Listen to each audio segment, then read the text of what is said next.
All right, all right. Hello, everybody, and welcome to Geopolitics in Conflict show. So excited to be with you, along with, Elizabeth, hey. yeah. So excited.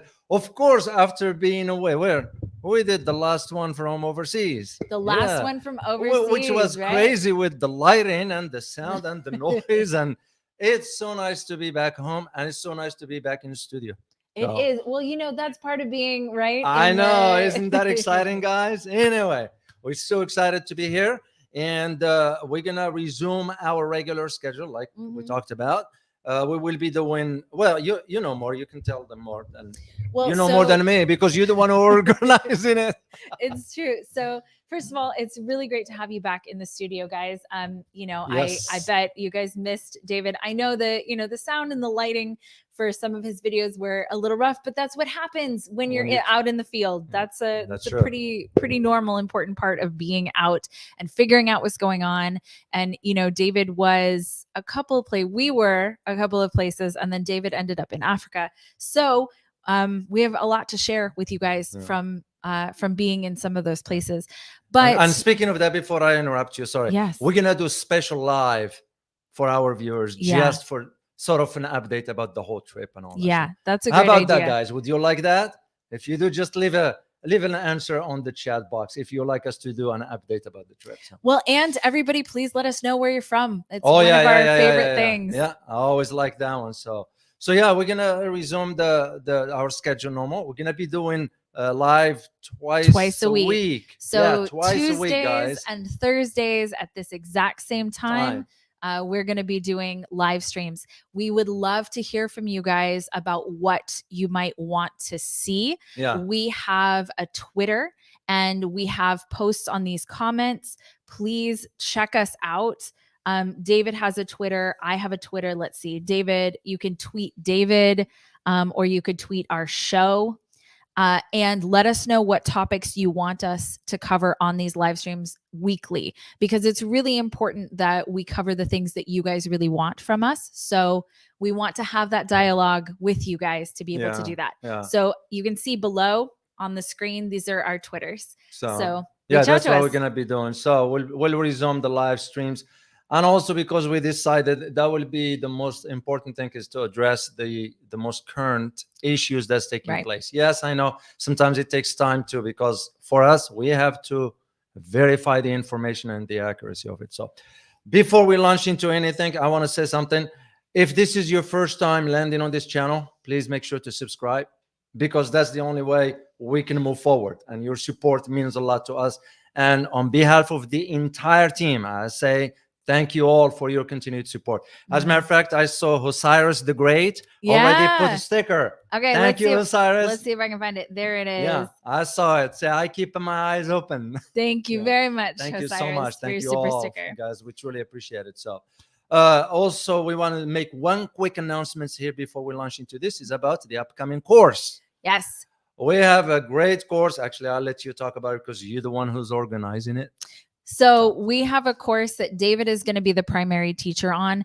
And basically, like, if you've ever wondered why the US government works the way that it does, or why it doesn't work the way that we all feel that it should. So the US government is actually very complicated, and it's a lot different than what it's told in mainstream media. It's Oh yeah. We look at, if you're somewhere else in the world or even here in the United States, you sit there and you say, well, why is President Biden doing what he's doing? Well, the reality Yeah. is that he doesn't have the power that you Yeah. think he does.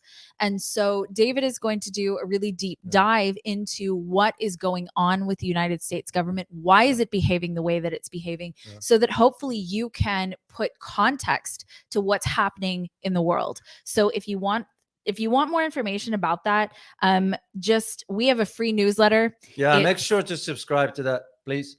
Yes. So we Yeah. have a free newsletter. Check it out, and I'll be sending out information. That course is going to be taught live in July. So if you're interested in joining it live, that means you can ask questions live. That means you can interact with us and really get your questions answered, because a lot of people wonder, what on earth is the United States Yeah. government doing? Yeah. So to tie that one to our topics today, as a matter of fact, that's a good segue to it. Wait, one more. KL, thank you for your super Thank you sticker. so much. I didn't see it. So thank you.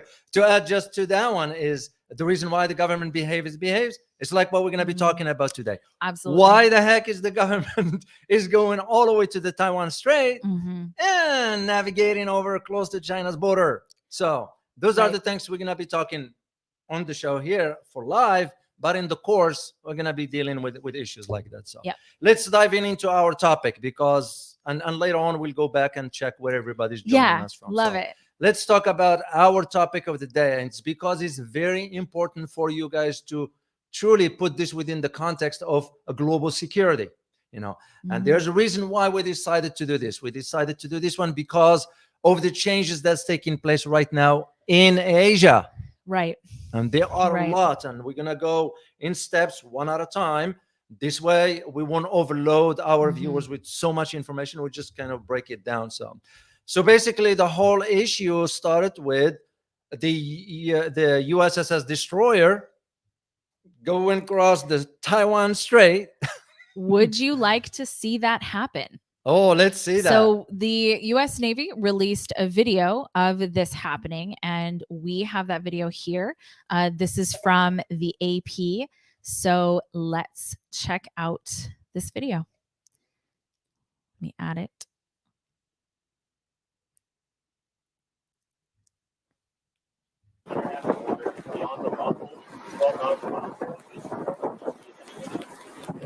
International law guarantees all high seas navigation over flights, other lawful any attempt to limit freedom of navigation over flights. So it's very interesting watching this, and I think that it's very interesting that the U.S. Navy released this video. So we don't often get videos of things happening from the government. You know why? Why? You know the reason why? Because the U.S. is saying it's accusing Chinese ship of making dangerous move around the U.S. destroyer in the Taiwan Strait. Well, if we are to ask the logical question, how the heck did it start to begin with? Right. Why is the U.S. destroyer and a Canadian destroyer are going to the Taiwan Strait? Right. That's the logical question. That's the reason, in my opinion, why the Navy decided to release that. Right. Because if you put this under the lenses of pragmatism, shall we say, and international diplomacy and so forth, you're going to look at it as sort of, what's the word I'm looking for? As I draw a blank on the word. Like I can't as think a anymore. Confrontation, as a provocation. Provocation, thank you. Okay. Because that's how it will be perceived. Right. You can do the military or naval exercises, whatever you want to do. Right. Why going all the way across the world to do it in this specific 180-mile narrow strait in Taiwan? That's plain and simple as provocation. So this is the reason why U.S. Navy is releasing the video, because they want to justify the term. And even when you read the article, it says accused. Right. So, well, and so there's some interesting things about this. We always talk about timing. Like, what is the importance of timing? So we have two big things that are important timing wise. The first one is what was going on in Shangri-La. Yep. Yes, that is a very big deal. I'm sure our viewers were aware of what was going on. Usually the Shangri-La dialogue, that's a yearly event summit. So what happened in that is they call in on all secretaries of defense, business, security experts, and from Asia, Europe, North America, and they all meet in Asia. Why? To discuss how to improve the situation in Asia. Well, I got a question for everybody here. If it is for Asia, why is North America involved in that? Why is Europe involved? Right. But it's been going on for long. I mean, this recent one that just took place on between June 2nd and June 4th in Singapore.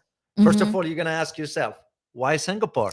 That's a great question. And the reason being because Singapore is considered an independent. Yeah. Or is it? Or is it? That's a very good point. Yeah. Not independent. I'm sorry. Neutral. Neutral. Right. Or is it? Right. Because we all thought that Philippines is neutral. Right. Oh, no. Turns out to be not the Definitely case. not. Yeah. Allowing the expansion rather of 4 additional bases. Right. We That's thought, not neutral. Yeah. We thought that South Korea is. South Mhm. Korea just entered into an agreement with the US to allow a nuclear submarine Mhm. to be right there. And their argument is, oh, this has to do with North Korea. Eh, Then you get the big elephant in the room. You know what it Mhm. is? Is NATO opening an office in Japan? that's huge. What does it tell you? Yeah. You know, this is why this comes on the heels of this kind of event, a major one that is. But the main thing that took place, and I'm sure you guys were aware of it, Oh. about what happened between the United States and China. So are you talking about the fact that let's say the Lloyd Austin was asking let me see if I can pronounce his Li name right. Shangfu. Li Shangfu, Yes, you're the right. Chinese defense minister. He asked for a sit down. Yeah. And what happened? He was denied that sit down. China said no. China said no. Well, there's logical reasons for that. Mhm. Let's say hypothetically, and we'll present just as simple. Yeah. Let's say you and I, we're going to sit down and conduct the live stream for our viewers. Right. Okay. But you have sanctioned me for something. Right. Do you think I will sit down with you? No, of course Do you think not. I will even talk to you? Right. That's the point. Right. Unless you are assuming that, oh, I'm going to just bow to your order because you told me sit down and we're going to talk. Right. This is exactly what happens. China is telling the US, Mhm. no.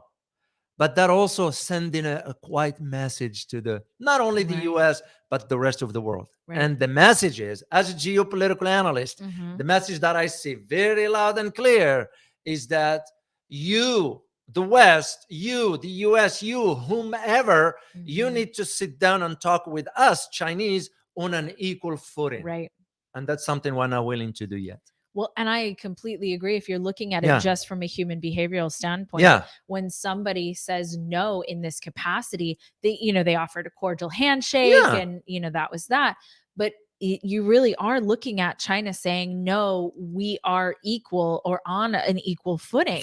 Now, that's a very interesting turn of events because that definitely was not the case, even 10 years ago, Well, 5 years It's ago. because things have changed. And this is why Right. you guys need to consider yourself really lucky be alive. Why? Mhm. Because you are witnessing history Right. in the making. Right. We are witnessing the change in the global order. It's happened Right. before our own eyes. Right. Moving from a unipolar into a multipolar. And China's decision to refuse the US request is an indication, in my Mhm. opinion, of that change that is taking place Yeah. right now. So, and rightly so.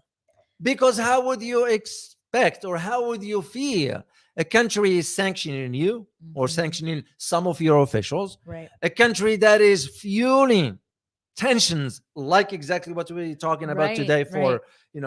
and you expect us to just sit down with you and have a talk? Yeah. Because in diplomacy, at least the way I learned it, I don't represent the government, Mhm. but the way I learned it, when you conduct diplomatic talks, those diplomatic talks will have to be, first of all, on an equal footing. Right. And second, it has to be a mutual respect. Right. So your interests are no better than mine. Right. So if we can come to an agreement, then we'll just have to try next time. But for us to say either my way or the highway, Right. it doesn't work in foreign affairs. And the problem is for us, our representatives are not well-seasoned diplomats. Right. We don't have that. Right. And that Unfortunately. seems like that's the case here too.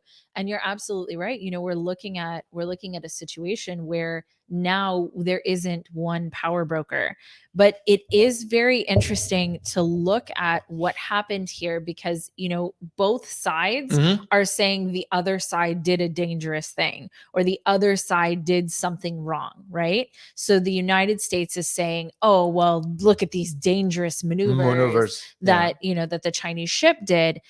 But then China is saying, "What are you doing, both of you together?" Because it's normal for American ships to cross, right? cross, yeah. That's a normal thing. What's Well, not hold on. It is Okay. normal, but there are certain restrictions too. For sure. Because when you look at a country, for example, for us, Yeah.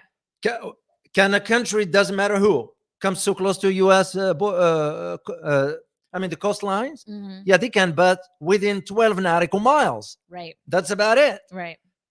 How wide is the Taiwan Strait? It's not that It's not wide. wide. So Yeah. you can just see the reason why Right. China will do what it does. And again, we're not defending China here. No, No, for sure because we not. don't do For that sure kind of not. Yeah. nonsense. Yeah. We are being pragmatic because Right. that's what differentiates us from others. Right. I don't follow Right. the crowd. Right. I say what's logical. Yeah. So if you are to think about according to international law, you Right. have to have 12 nautical miles. Right. Well, you are at the border of China's coastline. Right. So Well- China is within its right to do whatever it wants. And it was that it's not just the American ship, it was the American and the Canadian ship Exactly. together. Yeah. And so, what they were saying is that, the United States was conducting a freedom of navigation transit on Saturday. The problem with that is that even sounds like a cop-out answer. That doesn't even sound like a real answer. Do you know what I mean? Oh yeah, it's like That the sounds idea. like a fake answer. Yeah, it's like the idea of we maintain the global order. Right, right. How can you maintain global order when you look at the case in Right. Ukraine that we created? Right. I mean, let's say it the way it is. There is Yeah. no sugarcoating here because we created the issue there by allowing NATO's expansion. Yeah, And and I think that that's actually something that isn't a surprise anymore. At No. first, people were saying, oh, it's just Putin. No, it's just Putin. Yeah. Well, yes, it's also Putin. He is also very responsible for what's happening here. However, Yeah, but I disagree with you. however- I disagree with you. Okay. I disagree with you because he is doing what he's doing in response. I agree In with that. I response agree. to, he provided, his Yeah. country that is, provided the security concerns. Yeah. I read them Yeah.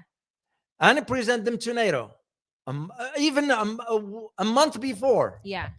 I'm sorry. And guess what happened? NATO ignored that. Yeah. The US ignored that. Right. So if you were in Putin's shoes, what would you do? No, and that's a great So question. what I mean, That's yes. a great question. No, I see your point. But I'm saying he's responsible in this sense because he still is doing what he's doing, right? There still is a loss of life on both sides. That's true. So, there is no good choice, but I still personally believe that people are responsible even if they weren't left with much of a choice. But Mhm. it is true. And now, at first everyone was talking about how it's unprovoked and whatever. That's just proven to not be true. That's just straight up. It's proven to not be true. So we agree on that. Definitely. Yeah. But we're watching this happen here too, because this wasn't the first time that something has happened in the last 10 days. This is actually the second incident between the US and China. China, that's And correct. so in the last 10 days. And so I see that kind of as being a problem, as being an escalation that now we have, because at first, my observation, and this is just my observation, so feel free to disagree with that. Oh, I will disagree with you if I know. disagree. What do you guys think? You gotta, if I disagree with Right, it, I'll tell right. her. I She's agree. not gonna sanction me. I'm Otherwise, gonna I won't sanction you, David. Otherwise, I won't sit down here because we have to talk on an equal footing. It's true. So, But I don't even know what I was saying. now you were going to say, I forgot to. You guys, we have too much fun in the studio. I'm glad you're back, David. So what I was saying was this looks like an escalation because at the very beginning Because we it were happens just in 10 talking, days. right? Because we were just talking, right? true. So at first, and it's been one after another, and I'm not going to stand up for China for a lot of reasons, but I have noticed that they have not seemed to be the ones escalating the situation. Now, it seems to me that the United States is doing more and more and more and more and more. Yes, but Okay? if we are to reverse that argument, Yeah. do we see Chinese in the Gulf of Mexico, No. in San Diego, in Alaska? We Right. don't. Right. So that's to me where that, and again, I'm not justifying or Right. defending, Right. I'm just saying what's pragmatic here. When you look at under the lenses of international relations, Yeah. because that idea of every country is after its own national interest. Right. Right. But not to the point of provoking, Right. because this is what it is. Right. And I found a quote, by the way, by the spokesperson of the Ministry of Defense in China. Okay. I had to dig that out. And guess what his name is? What? His name is Xi. C. Yeah. Really? It's Colonel CE.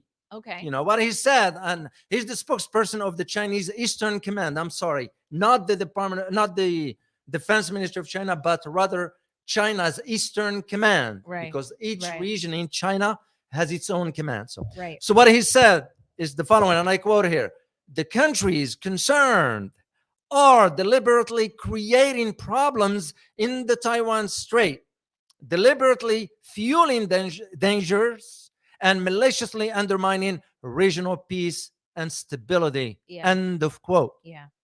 This is loaded. That's very loaded. But again, this Very is loaded. because this one is a reflection of the new global order. Right. You know, Right. if you, the West, you, the Right. US, you, whomever, calling for global order, Right. how can you justify a behavior that is so provoking? Because here is where my concern is. Yeah. My concern is if there is a miscalculation, let's say hypothetically, just hypothetically, a shot was fired by mistake.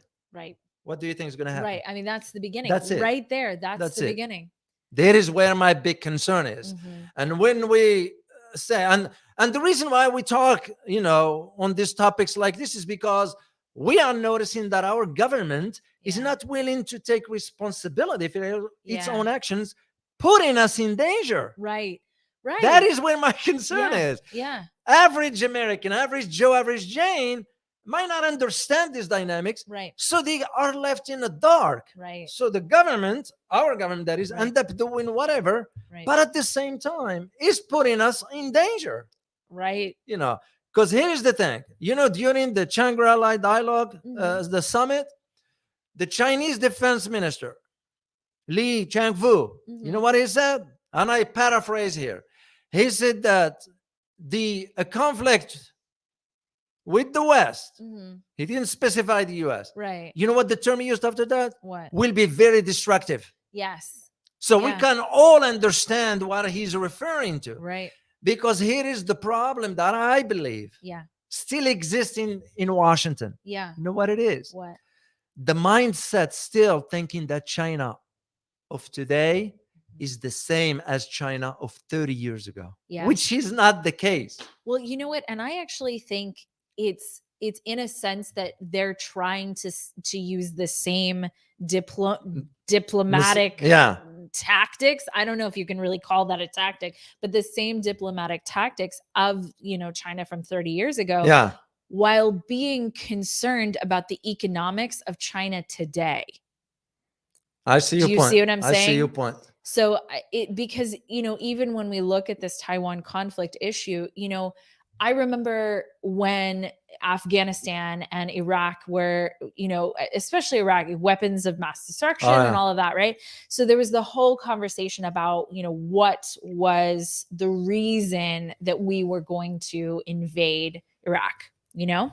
And so they were talking about WMDs and there was that whole spiel. And it turns out that it really was about oil stability. That's correct. And And there was another reason also. what was the second It's reason? because the late Saddam called for the trade of oil in other than Right. US dollars. Right. So oil stability, So, right?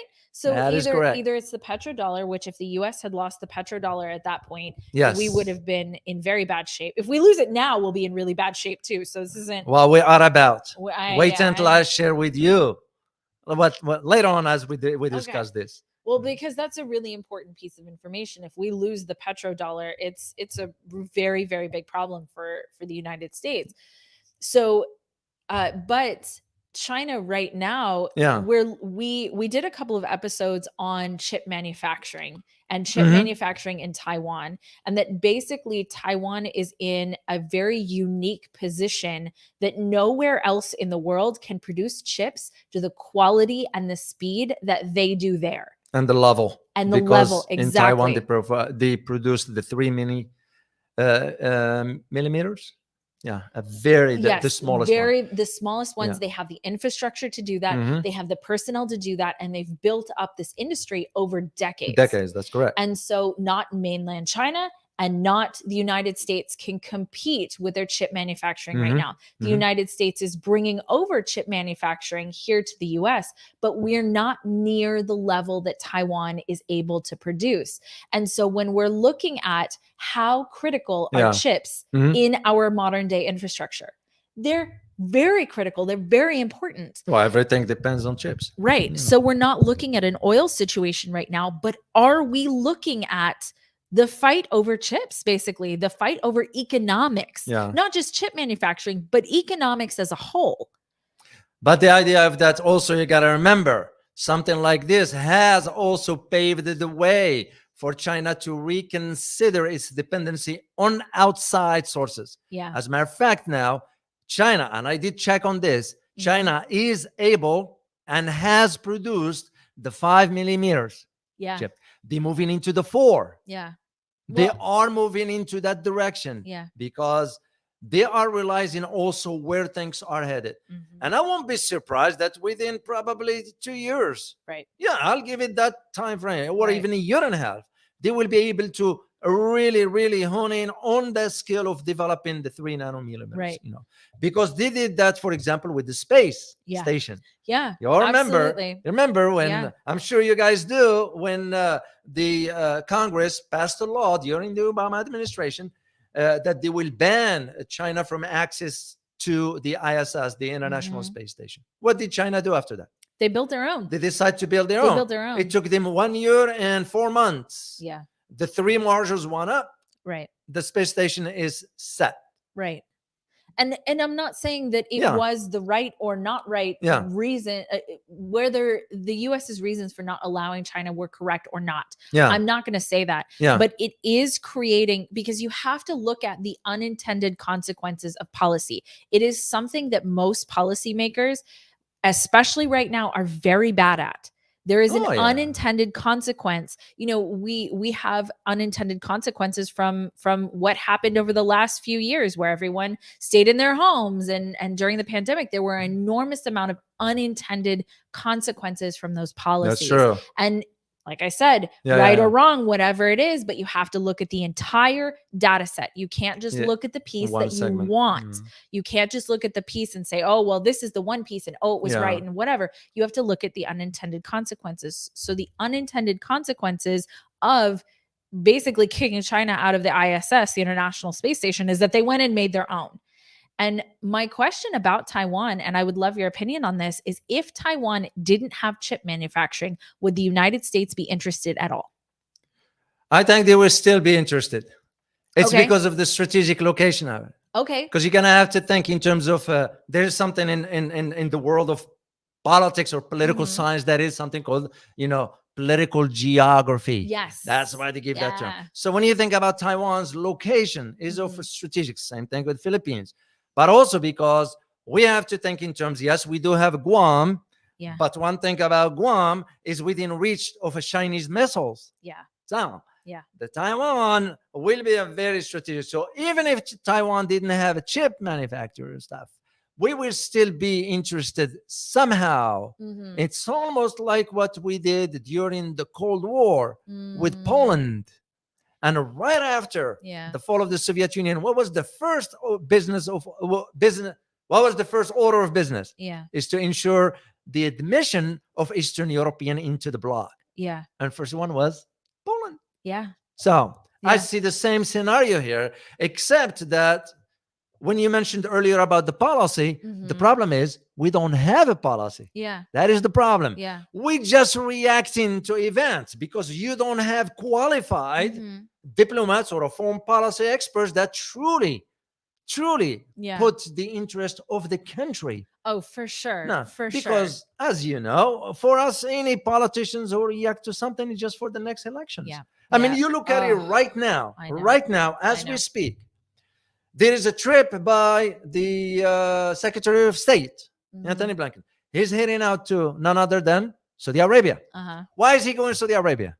He's going to Saudi Arabia because Saudi Arabia agreed on Sunday Mhm. to cut production by an extra 1 million Oh my barrel, gosh. which That's means now they're going to insanity. cut Yeah. it by $3.6 million. To try and Six- drive price yeah. up, by the way.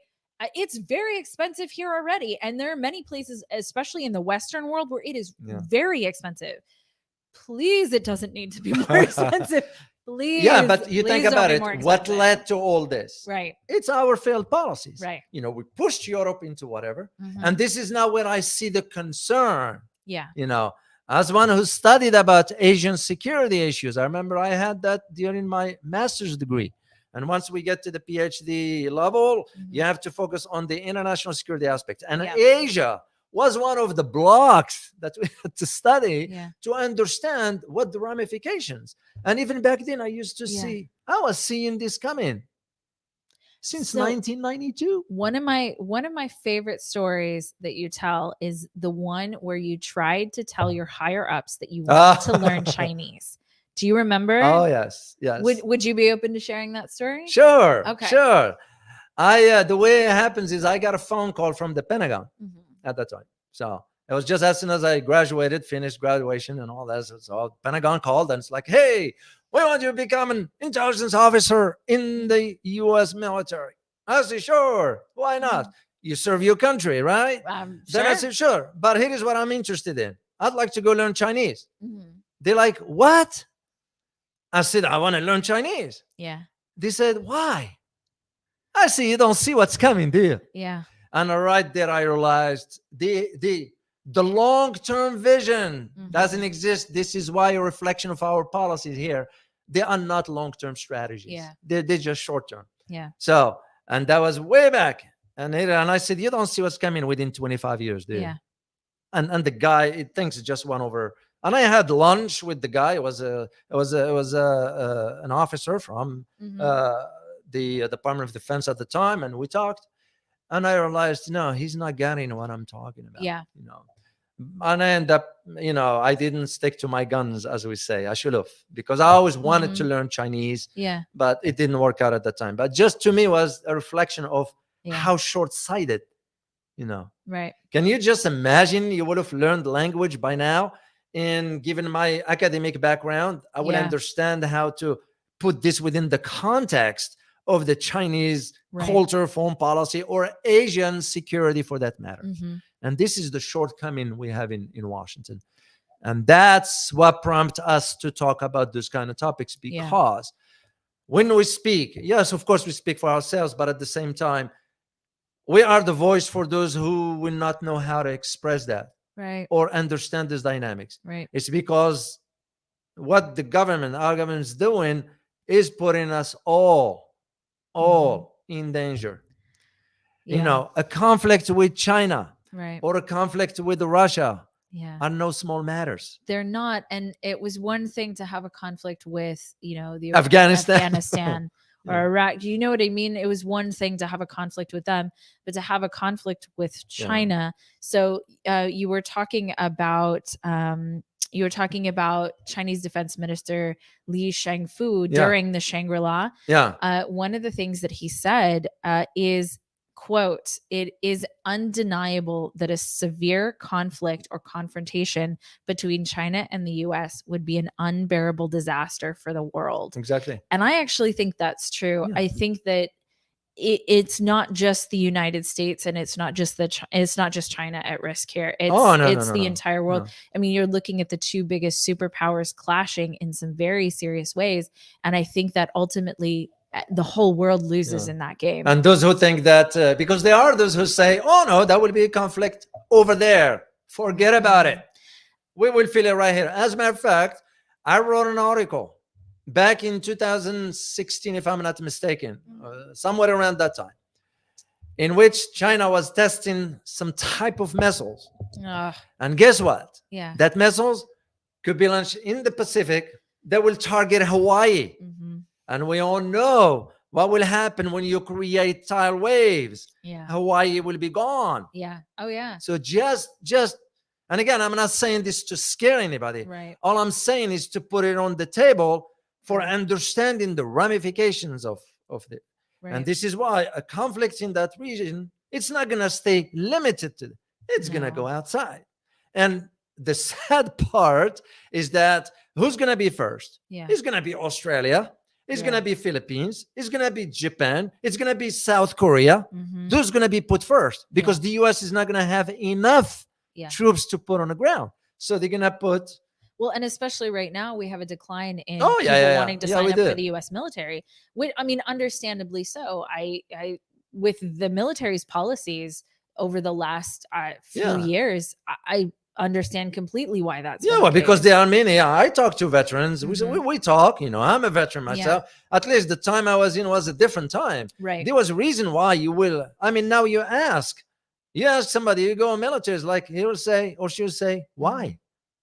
Why would I Right. bother? Right. It's because, why would I go to far land to fight for something that has nothing to do with my welfare, Right. or my well-being? So Right. that's the Well, reality. and I think so. First of all, Ariel, thank you so much for Oh, your super sticker. Ariel. Check it out. Do you see it? Let me see here. Hello, guys. Greetings from Argentina. Remember, we have a British built up in Oh, yeah. Las Malvinas, a Chinese satellite array base, I think, in New. Oh man, Let me see. you're gonna have to pronounce that. I apologize, Ariel. Yeah, Neuquén. Neuquén, and U.S. troops marauding around Brazil. That's very interesting. Interesting. Thank you And so it's much, nice Ariel. to see you, Ariel. Yeah, it's been a while. Well, this is why you put this within the context of what you just said. I'll frame it in a way in line with what General Chang Fu said. Yeah. And what he said was the idea of that is Asia moving into the Cold War mentality. Is it resurging again? Yeah. Is it coming? Because Yeah. that's what it looks like. Yeah. You'll think in terms of why would NATO have an office in Japan?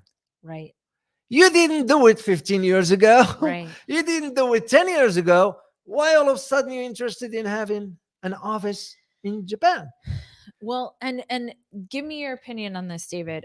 What it looks like to me is that we're seeing two blocks really emerging, right? So we Yes, have you're the right. West and we have the East. Mhm. And there are the Eastern countries are all and not just Eastern countries, right? Because we've got the BRICS countries and we've got a couple of global South countries, sort of. But we have so I'll call it differently. It's not the East versus the West, right? I'll call it the I don't know, group of countries and then the West. The West. Okay. Right? Yeah. So BRICS-ish countries and then the West that are trying to basically struggle for power right now. Mhm. And I want to point out, I do understand that basically the United States is vying for power, right? Is trying to keep its power when its power is clearly being dispersed to other places. And so it does seem in some ways, you always talk about how we have a reactionary foreign policy. It does seem like what's happening is almost a knee-jerk reaction. It's a knee-jerk reaction to losing power because no one ever wants to give up power. No one wants to give up power. And so when confronted with having to give up power, we have these like knee-jerk reactions of like, oh, this worked before, in terms of creating war in other places. Yeah. So why don't we try it again with China? Yeah, that's a bad idea. Yeah, it's not gonna work that way. It's just it's because the idea of why we have this knee-jerk reaction is because we don't have a strategy in first place. Right. We haven't had one for the last 30 years. I went as far back as literally after the oil crisis in the 70s. Mm-hmm. From that point forward, even back then, the US had tensions with OPEC. Yeah. You will be amazed what was behind the scenes, what was not disclosed, as to how OPEC was perceived. OPEC doesn't see itself as an economic. Yeah. Oh, that's OPEC sees itself as a political club. Oh, that's how very they think interesting. This is why some of us in the West, not all, I shall not generalize, of course, we don't have a grasp of how those dynamics work. Saudis, when they decided to cut 1 million barrels just the day before in Vienna, and this is not OPEC, this is OPEC plus. Yeah. When they decided to do the cut, they didn't care about what the US think, but at the same time, they should send the message that how much now Saudis have pivoted to East. Yeah. And to support my argument, I'm going to share with you all, guys, the meeting that just concluded 2 days ago. Okay. In Cape Town. Okay. In South Africa. Mm-hmm. The meeting was for the foreign ministers of BRICS. They just concluded. Mhm. Guess what was on the communique? What Like was I that? always say to our viewers, Yeah.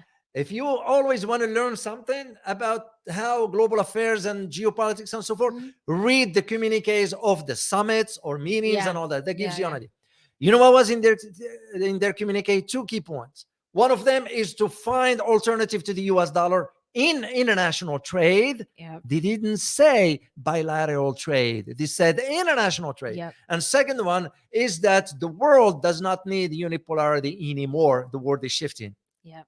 Those are the 2 key points. That's huge. Yeah. But what was important about all this is that the foreign minister of Saudi Arabia was invited to the meeting. Why do you think that is? It's because Saudi Arabia, at the time of this recording here or Mhm. whatever we're doing, Mhm. at this time, they are now talking to the BRICS New Development Bank. They want to join a new development bank. Wow. Can you imagine Saudis joining New Development Bank? Wow. That will add more financial muscle Yeah. to the BRICS. Wow. This is where, nothing happens in a vacuum in No, geopolitics. you're absolutely right. Unfortunately, our policymakers, our so-called experts, have no clue in understanding, because, as we say, they say that in French, il faut jamais regarder le bout du nez. Don't ever look at the end of your nose, because that's how far they look. Right. They don't look very far. And now you're looking at a BRICS summit that's going to be in August. Mhm. Guess what's on the agenda? How many countries we're going to let in? Yep. And what is the mechanisms by which we're going to ditch the US dollar from international trade? Yeah. So, and 3 countries already on the dock to join in: Saudi Arabia, Iran, and United Arab Emirates. What do they have in common? What do they have in common? Oil. You got oil. You got it. They do. They have oil, and especially with the United States. So we have 2 really critical oil errors, I think. I'm going to go ahead and call them oil errors. The first is that when Joe Biden came into office, he shut down the Keystone Pipeline here in the United States. And so there was a very active effort to reduce the amount of oil that we produced here in the United States. Now, it was under the guise of being green. Here is my issue with that. We did not reduce oil consumption. We brought it from somewhere else. You're right. That is not green. That is just pushing the pollution to another country. You're right. You're which is correct. Still on this planet. In case they didn't, this is a hot button for me. But it's still on this planet, and we think if we don't ruin one part of the planet, it destroys the entire. I mean, how you're absolutely right. How short-sighted is that? But Biden basically, or the Biden administration, I'm not going to credit Joe Biden himself with much of anything, because that's one of the critical misunderstandings that people have about politics here in the United States. Everyone thinks that the president is the top decision maker. It's useless. It's absolutely not true. Absolutely not true. And I know, from travels, from talking to family abroad, I know that the narrative about the United States government is that the president is the top decision maker and how amazing our president is. Our president, if you are not from the United States and this is news to you, our president has one of the lowest approval ratings in history from his own people. That's true. That's very important. And the vice president maybe has the lowest approval rating of any vice president ever. And we've had some real doozies. So, So it's the truth. It's the truth. That's it. So I think that was a critical error. And then the amount of sanctions that have been put on oil, I think that was also a critical error in the United States, because people, when they get power, they don't forget things like that, right? Sanctions have seemed to backfire in a lot of ways.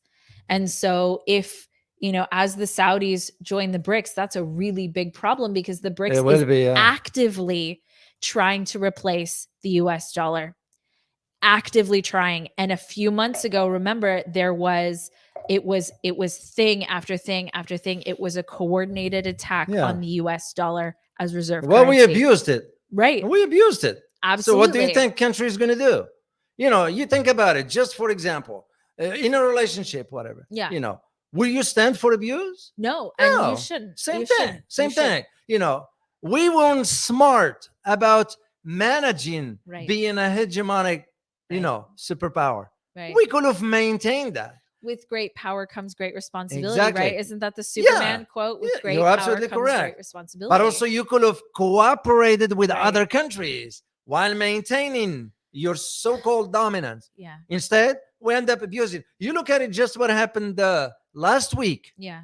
Last week, it was an announcement by State Department that now we are considering imposing sanctions on Uganda in Africa. What the? Yeah, because they didn't agree to certain policies that they want the US to do. Well, who are we to dictate to them? That seems like putting someone in timeout almost. Yeah, at this it's point, ridiculous. Right? It's like sanction Yeah. for you, sanction Sanction, for yeah. you, sanction for you, Yeah. sanction for you. And that's exactly where this problem, this is what led now the country is moving forward. Yeah. And when you look at this communique that came up out of the foreign ministers in BRICS in Cape Town, Yeah. there's the first line of business is we're going to have to figure out an alternative. Yeah. And I am sure they're going to reach one. Yeah. And the key that I found, the key term was international trade. They didn't say bilateral trade. Yeah. And right there, for me, it confirms my own theory.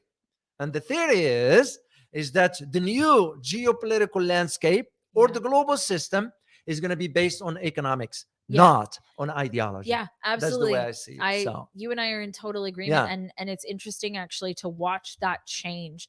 And what I wonder is that actually a healthier model?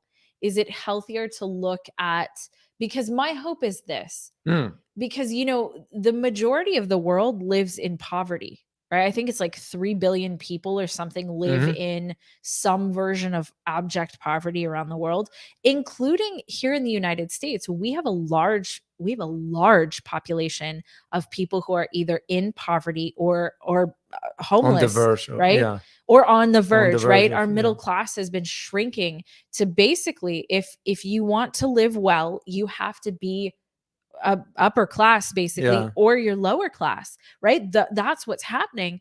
And this is what bothers me the most, I think, is that it doesn't take much to even that back out, right? It only takes concerted effort, and the people who are in power, which I also think that includes large corporations. In fact, I think that primarily includes sure. large corporations, right? Interest groups. Special interest groups. So if special interest groups, their interest was actually the people who live here, Yeah. that would even back out, and we would have a more equal world. That is on nobody's agenda right now. Yeah, but you are talking logic. I know. Oh Yeah. my God. Yeah, you are talking logic. How crazy. It doesn't of me. exist in Washington. They won't even Right. allow that. I mean, if you even be a part of a conversation like that over there, Right. I used to work in Washington. So you I kind know. of, when you say something, when they ask you a question and you answer, Yeah. and it's like, no, it doesn't make sense because you're going to have consequences A, B, and C. Right. They look at you like you are out of this world. Yeah. Because you said something logic. And I was like, what the heck wrong with you people? Don't you see Yeah. that your action is going to lead to, you know, Right. that was the same thing about Iraq. Yeah. You may have made the arguments for you do not want to go in. Right. You don't know what you are doing to the Middle East. Yeah. Let alone Iraq will never be the same, but that's not going to stay over there. It's Right. going to backfire on you. Right. And I was told, oh, it will be an easy walk, Mr. O. We're Yeah. just going to go in, liberate Baghdad, and get out. Right. I see I ain't going to get out in the next 15 or 20 years. Right. And nothing will ever be the same. Yeah, the logic It never doesn't was. exist. Yeah, and it never was. You're absolutely Yeah, right. the logic doesn't exist. Gone the era, and I'll Mhm. say it straightforward. Gone the era when you used to have people who will take a step back. Yeah. Because in a foreign policy, you can't be reactionary. No, you can't. And you can't be emotional either. Right. You know, you have to take a step back and assess and evaluate, because your decision, Mhm. your action, your policy, it's not reflecting only on you, or it's going to have consequences only on you. Yeah. It's going to have consequences on a population, Right. you know. And in this case, the whole world. Yeah. I think Li Shangfu the Chinese defense minister. I think he's accurate. He I think is. that's right. You kind of, the guy's talking about what's pragmatic here. Right. When he says that we are descending or the Cold War mentality is reemerging in Asia Pacific, Right. he's absolutely correct, because otherwise, a simple question for you guys. Why do you think NATO is opening an office in Japan? Just leave us a comment on the chat box, because that will be the logical question to ask. Right.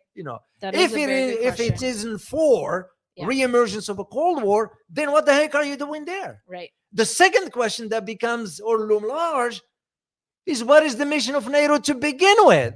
That's a great question. Soviet Union ceased to exist. Yep. Isn't that what was the purpose of why NATO existed to begin with? Right. So why are you still around the block for? Because people don't like to give up power. Yeah. Even if it's not needed anymore, people don't like to give it up.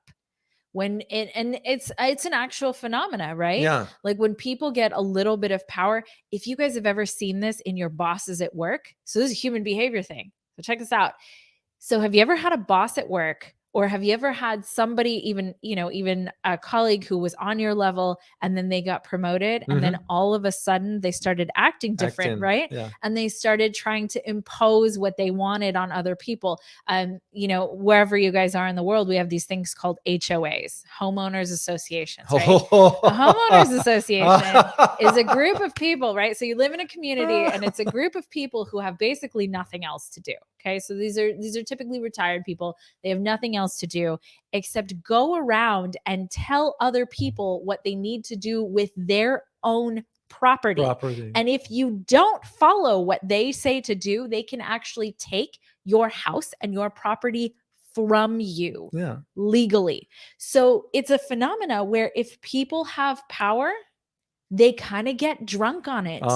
And they hold on to it. They squeeze it. And so that's why you see a lot of things like NATO, for example, when the purpose that they said they existed for defense goes away. Defense, yes. They have to keep it going. This phenomena happens all over the place. People don't like to give up what they have. And so now we're seeing the consequence of that, though, because if the reason that someone exists is war, and then war goes away, what has to come back for that to be relevant again? War of some kind. As far just before I forget, I'm in favor of abolishing HOA. Me too. I'm in favor. If you are an American watching this and you know what we're talking about, they should abolish HOA, because who the heck are they to decide? It's my own damn place. I'll do whatever I want. Yep. They come and dictate. I know. They should abolish it. And the government, the state in this case, not the federal, the state shouldn't be giving them any ordinance whatsoever. But they are. I get hyped up on this because it bothers me. That's how much I don't like it. They shouldn't exist. Period. So just to go back to your NATO points, because you got an interesting point there as far as what NATO ends up doing. It's kind of, after the fall of the Soviet Union, if you notice just its history between then and 2014. 3 major expansions. 2004, 2008, and 2014. 3 major expansions. One from, it used to be 19 to 30. Now they added the Finland, and possibly Sweden will be on the verge. Right. Maybe not. Right. So. Well, and so that's in direct violation, right? That's in direct violation to what they said they were going to do. Yeah. And my question overall is always, why? Right? Yeah. What is the justification for doing something? Because like we talked about before, unintended consequences are a real part of policy. And if you don't pay attention to what all the consequences might be, or if you blatantly don't care, because we know, I think it was Madeleine Albright that said this, because she gets, it's very interesting. But we forget this all the time, that Yeah. politicians actually speak this way. And she said something, I don't remember the exact quote, but it was something like it was in the acceptable limits of casualties or civilian casualties or something like that. That was right? about I think the 40 or the 40,000 or the Yeah. million children in Iraq that That's died. it. They said, That's well, it. those are casualties of war. Well, and I think it was like they were well within the The appropriate limit, limits yeah. or something. Yeah. That's Oh, she's, you know, but politicians think I know what this you mean. way and I know what speak you mean. this way. People actually think and speak this way. Yeah. But if you have to go look at the human being that just happened to, Yeah. right? If you have to go look at the parents or the children that are left behind, if you have to actually go look at that and face that, would you possibly Yeah. think that there was any acceptable limit really? I did see the kids in Afghanistan when I used to travel in Mhm. Afghanistan and Yemen and some other parts in Africa, even when I went to Latin America. But mainly it was in Afghanistan and Yemen and Mhm. Iraq. You know, I've seen the look on those kids. I will never forget it. Yeah. So usually I don't talk much about all that, but it's kind of, you can just see. Mhm. Because first of all, they were so scared of it. I said, you know, first of all, don't be scared. You know, Yeah. I'm not. Yeah. Don't be scared. But they can get over that. They Right. can, because they are so frightened. But at the same time, there is this anger inside them, and rightly so. Yeah. Because you know, you killed their family, you killed their Mhm. uncle, you destroyed their village. What do you expect? Right. Then you ask yourself, well, they are only 6, 7, 8. How do you think they're gonna behave when they are 18, 20, Right. 21? Right. Will they ever forget? I don't think so. No. So, and this is why, you know, will we expect that our government to go and say, you know what, we're sorry, we made the mistakes. Yeah. We made mistakes, you know. I just don't see our government doing that, because Well, they don't apologize for just about anything. because so. they think of, you know, I always wondered about this one. When people apologize, Mhm. some others will interpret that as weakness, when in reality it's a strength. It's a strength. It's a huge strength. I make a mistake. I said, hey, Yeah. I'm sorry, I made the mistakes. I'm Yeah. gonna rectify it. Yeah. I'll Yeah, fix it. This way you don't shift the blame. Right. So I don't see us doing this. It's no different than what's going on right now for why. Just to Yeah. tie it back to why NATO is in Japan, because now the first thing that is coming up in a conversation Yeah. about the atrocities Japan committed during Yeah. World War II. Yeah. But Japan real. never took step forward and said, you know what? Yeah. We made the mistakes. Right. We apologize to Right. whomever, the Chinese, because that's where Right. the most of the atrocities were committed. Yeah. I didn't see any former prime minister Shinzo Abe or even the ones before him, Yeah. forget him or whatever. They came forward and said, you know what? We made a mistake. Yeah. And we want to recognize it historically. Right. And this is now where, you know, I've been having some conversation with some people that understand the global affairs a Mhm. little bit. And it's always nice to have a cup of coffee with those people. I'm So, sure. yeah. And yeah, the conversation goes for hours. Yeah. Well, I mean, this conversation, Yeah. I think we're So- past an hour. so Oh, we're close. We're close. And what's the question is, the Mhm. thing that is coming up right now in the conversation is, Yeah. are the Japanese instincts re-emerging? It's a fair question. Maybe. It's a fair Yeah. question, because you'll think about what Shinzo Abe was the reason why he got neutralized by his Mhm. own, it was some group inside, but because they also saw where Japan was headed, Yeah. Yeah. that's where the big concern, because Japan already made the declaration that they will come to the defense of Taiwan. Yeah. Well, wait a minute. You got issues on your own borders. Oh, yeah. Well, Especially yeah. the islands with the Russians, with the Mhm. with the Russians, that is. Why were you worried about Taiwan? That's the question, right? Like, why actually? Because from the conflicts that we've watched over history, Yeah. because the truth always comes out about these Of course. conflicts, right? Yeah. At the time, there's the propaganda that talks about, okay, well, this is why this happened. Mhm. Oh, it's ideology, right? We need to save people more or less, right? But then later it comes out that isn't exactly what happened. Right? That's not at all what happened, right? Yeah. That's not why we're happening. So at this point, I think it's the right thing to look for the actual reason instead of the reason that we're being told. Told about it. Because if in every single conflict over the last 30, 40, 50, 60, however many Yeah. years, right? Like if we look at every single conflict that started like this, Mhm. and it always comes out that it's for a different reason. Wouldn't it make sense that this is for some kind of economical reason, reason. also, right? So Yeah. you ask yourself, what is that reason? Yeah. What is the reason? So we talked about this a little bit earlier, economics, chip manufacturing, It's but very then important. also strategic positioning. Yeah. And, we're going to do an episode on this, probably a show, and that's the real state of the Chinese economy, Yeah. because the Chinese economy is also not perfect. No, it's not, and they do have some issues there. They There are some issues. absolutely some issues. I came across some stuff that I was reading flying back in Mhm. from Frankfurt, and it was an eye opener for me. And Yeah. usually, you know me, I don't jump to conclusions quickly till I research my things. And Yeah, of course. but given what's going on the ground, Mhm. and I've been watching China's economy moving forward. There are some, and this is one of the reasons why China's moving a different direction slowly. Yeah. What am I referring to here? Yeah.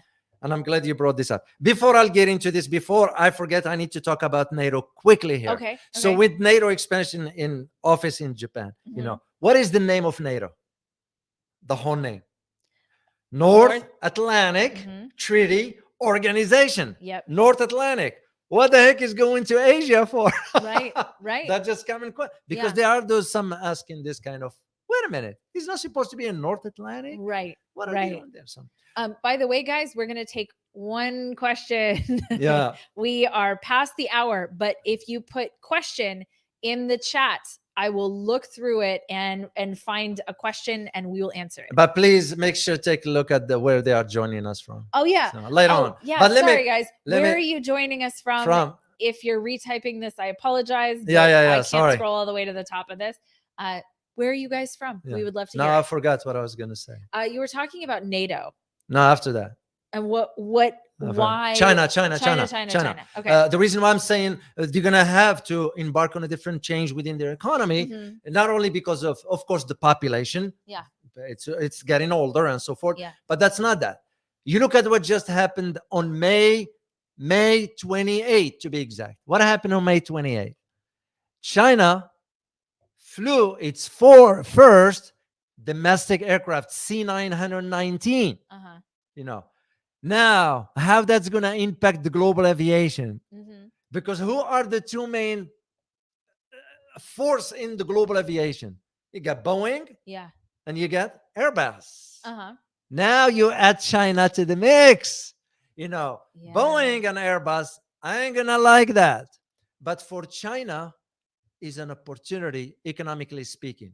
And the reason being because it's going to create more jobs, because China already got orders for the planes. So, and to me, this indicates to me, not only China's moving as far as progress, whatever, but also thinking in terms of how to diversify its economy from finance, technology, and real estate. We all know what happened with Evergrande. Oh yeah. So absolutely, that's what I see. That's what I see moving forward. China is moving into that direction slowly. So. Okay, so first of all, Raymond is from Vancouver. Ravi is from Toronto.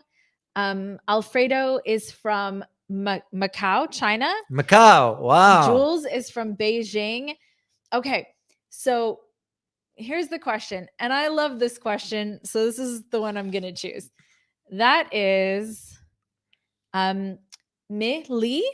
I apologize if I mispronounced that. My question, are aliens real? And I know that doesn't really have anything to do with you guys want us to do live on aliens?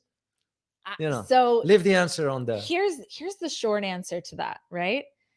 It's very interesting because for years and years people said, oh, aliens are conspiracy. No, it's not. Here's the deal though. Now the government is starting to release videos of craft, UAP, unidentified, whatever you want to call it. They're starting to release real footage of craft. Oh, I Abel. think you Abel Malcolm. I know Abel Malcolm. Let me see, let me Um, show him here. Yeah, that's Abel. It's gone. okay. Abel Malcolm. Yeah, go Anyway, ahead. but here is actually the answer to that is a bigger concern for me. So there is a question out there about whether a one world government is coming. And this is something that actually does concern me, because as we're watching the power sort of shift around, I am concerned about a one world government, because I don't think that people who seek power are the people who really deserve to have it, Yeah. or the people who are responsible with it. And so there is an argument there that all of these things are being released to sort of facilitate the creation of a one world government. And as much as I respect China for a lot of reasons, but I do not want to live under that type of very strict Yeah. Well, it won't work. rule, It right? won't work. It wouldn't work Uh, here. We're just not that kind Yeah, of because people. if China even attempted that, Right. it will be shooting itself in the foot. Absolutely.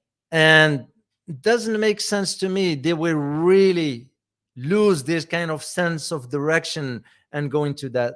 Plus, I hope not. historically, they are not that type of nation to go and conquer. And that Right. I just don't see it. I've been having conversation with a lot of people about, Yeah. well, China's going to dominate the world. I just don't see it. Well, No. here's how I do believe that's true, though. Yeah. And so I think our ideas differ a little bit here. Yeah. Which, I kind of like that we have differing ideas. Well, of I course. think that's really important. Yeah.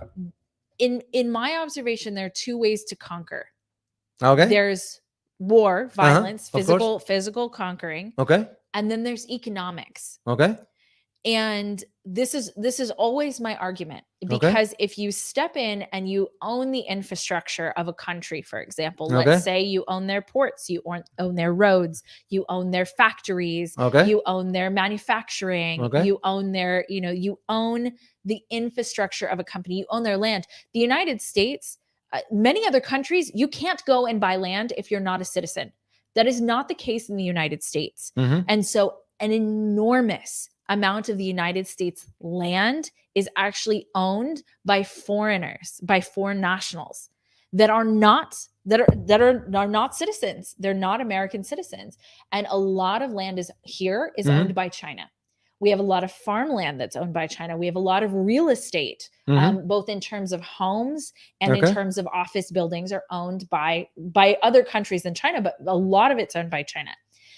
So if you own the land, if you own the factories, if you own the ports, if you own the industry, that in some ways is also conquering, but doing it without force.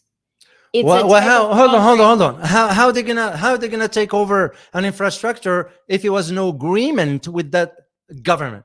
So if the government agreed, then it's the government. That's like me coming to you and tell you, hey, or you ask me for a loan, for example. Do I put a gun on your head and said, no, you're gonna have to take the loan? No, same thing. Although there is an argument for there being corruption in terms of getting, specifically for the IMF, I'm talking about. That's true. But here's what I'm talking about in terms of economics, okay? Because I think so. It is absolutely true that the government did. So, for example, when you're looking at owning land here in the United States, the government approved of that. There's no outside, nobody forced the government to do that. The United States government just has always allowed foreigners to come and buy land here, to invest here. In fact, the United States welcomed it. And that foreign money is a lot of how we built the United States, right? Like if you look at, every empire as it's growing is built with debt. Debt is a very important part of the growth cycle of any nation, okay? The problem with that is that, especially here in the United States, we are run by corporate interests. We just are. The amount of lobbyists per congressman, we're run by corporate interests here in the US. Now, if those corporate interests don't have the interest of the population, the interest of the American people at heart, which they don't. They don't. whose interests do they have that are being imposed on the US population, but not through warfare. Yeah. Not through the type of warfare. Yeah, we but think about. but in this case, it's not the problem of the foreign entity that comes over and bought the land, because the system allows that. So we don't blame them. You know, Well, the way I look at it, like in Africa, Mhm. in Africa, as we speak right now, Yeah. you know, you ask Africans, the majority of African countries, you ask them, you know, who do you want to go with? Right. Do you want to go with the United States? Do you want to go with China? Right. Majority will say we'll go with China. Well, because China builds up infrastructure. But the question, right? did China force them to agree to accept? No. But I would say that's both. I mean, it's obviously primarily the country that allows it, right? So, like, for example, in the United States, I do believe that is primarily the United States' fault or responsibility for Mhm. having allowed that to happen. Okay. Mhm. And so now, we have places that are trying, we have places that are trying to ban TikTok. We have Florida Yeah. who just said Chinese nationals can't buy land here in Florida. It's too late. I mean, it is Yeah. way too little too late. I guess I understand what they're Yeah. trying to do, Yeah. but it's too late for that. It's Well, way too late for that. Here is an example. Here is an example. Okay. A country in North Africa, Morocco, Mhm. a couple of years ago, it was a conversation between the Moroccan government and the Chinese. Okay. Chinese said to Moroccan government, we will be happy to update the city of Tangier. Right. Now, if you've ever been in Tangier, it's at the tip of Africa. Right. Cross Gibraltar, you will be in Europe. Yeah. It's a very modernized city and so forth. So China said, we will update the city. Well, what I mean by update, you're talking about infrastructure top to bottom. Yeah. And Chinese tends to be good at that. Yeah. Let's just say straightforward. Absolutely. Belt and Road Initiative. Yeah. They're very good at infrastructure. But China also asked for guarantees in case the loans are not paid back. Sure. So what China said, it said, sure, Mhm. we will be happy to proceed. Yeah. But here are the terms that we will guarantee 40 or 50%. Yeah. If the loans are not paid. Sure. It's because China's not going to just hand the Of stuff course over. not. There Of is no course such not. thing. Right.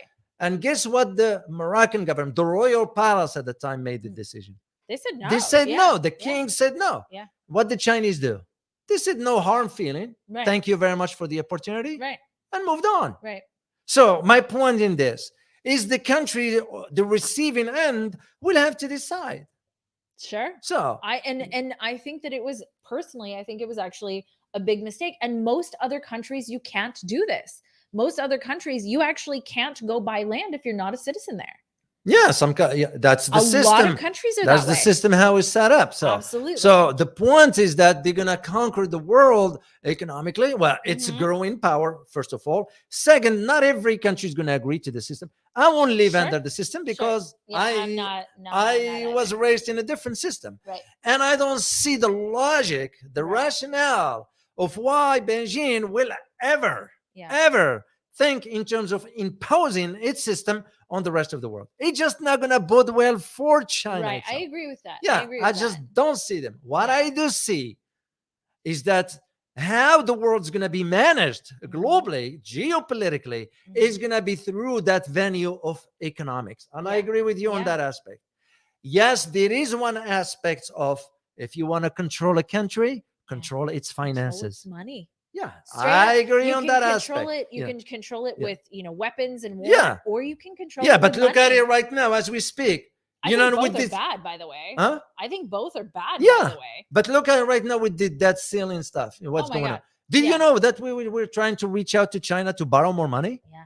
You know, well, how can you do this? Mhm. You know, you are trying to sort of poke the dragon's eye per se, right. and you turn around and ask for money. You know, you sanction their people, and you want to sit down and have a talk. Yeah. You know, even the ambassador Nicholas Burns, Mhm. he sat down with the deputy premier. I Yeah. forgot his name, with some stern face and all that stuff. What for? Yeah. Are you trying to intimidate the guy or what? Yeah. Because in a world of diplomacy, that's Yeah. not how you approach that kind of stuff. And this is guy consider himself a diplomat. Yeah. And that tells you right there, we just don't have Right. the Right. well-seasoned diplomat Right. to understand these dynamics. Right. I always go back to this point. Go back to the 70s. Mm-hmm. If only the three, United States, China, and the Soviet Union back then, they would have sat down Yeah. and cooperate, Yeah. where will the world be today? Yeah. I think the world would be so Yeah, much better it's off. just- And I don't mean a one world government. I want to be super clear about yeah, that. yeah, yeah. I want to, what I mean is something where there's actual multipolarity, Yeah. not unipolarity in No, no, no, another no. weird way, No. but actual multipolarity where countries are actually able to take care of their own interests Yeah. while sort of being a shepherd for the rest of the world The and world. taking care of what other people want, respecting the way that other people Yeah. live and want to live. Well, that's why too much concentrated economic power in one Mhm. country will end up impacting the rest. Okay, Yeah. we are well over an hour. One question and we'll move on. Wait, we already but asked we're the gonna question. see you again, guys. On when are we doing the next live? Thursday. Thursday. Guys, Thursday. So here it is. Tuesdays Now and you know. Thursdays at noon Central Time. Okay. Check us So- out. Okay, they already asked the question. What was the question? Are aliens real? Oh. Well, how Okay, about okay, how guys. about if we do a live on it? Okay. Yeah. here's How the about deal. next? Guys, I have a channel and I'm going to Yeah. change my channel basically to deal with stuff like that. I think it's really fascinating. Yeah. Is it geopolitically critical? Maybe, maybe not. I don't Yeah. know. But it's really interesting because, we all sit and think, well, the world is so normal. It's so, it's so boring. Nothing is it. But the world is really interesting and it's really complex. So if you guys are interested Yeah. in us doing more shows about that kind of topic, we love space. We love the question of kind of the interesting things that are going on in the world. So let us know in the comments below if you want us to talk more about that. Okay, All we right. have to go because we have That's to get to it. our next thing. Yeah. Okay, guys. Well, I hope you find it very informative. And please, if this is your first time, subscribe. We truly appreciate the support. So, And we have a course coming up, the yes. government course. If you want to know more about it, we have a free newsletter. Sign up for it right here, and I will email you guys out about this live course that David is primarily teaching. And it is about how and why the government, the United States government, is doing what it is doing right now. Indeed. And as always, prepare yourself for changing world order. Till next time, guys. Bye-bye.